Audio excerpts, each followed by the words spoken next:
Naște, ce dracu faci? Jojo?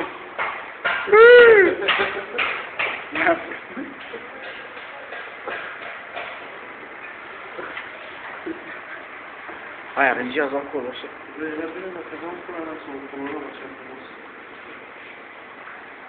Cu ce dracu colorăm? Cu ciment? Ciment. Are, da, are...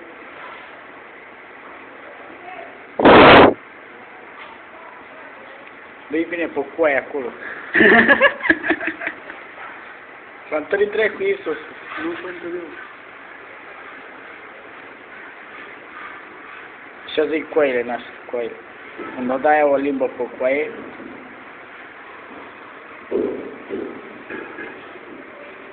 ia cum e, mă? Uite, bă, ce frumoasă e.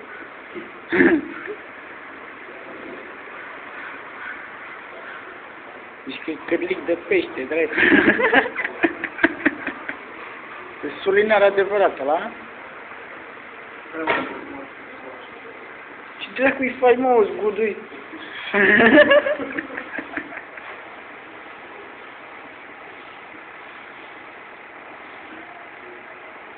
Hai să-i o dăm lui aia, să se socotească cu el.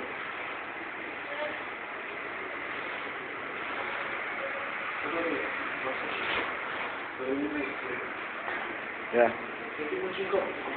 O oră cu ea, sări în sus, așa, hop, așa. Când rămâne Ipsos de la mai tare. Când rămâne Ipsos mai tare. Lasă-l dracu, mă, că trebuie să-l finisez pe la băi nebune.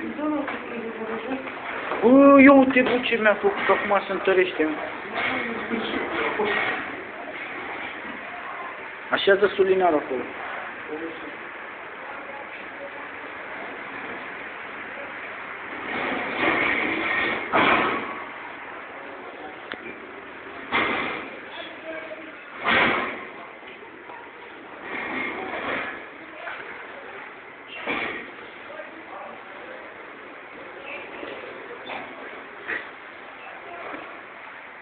E gata.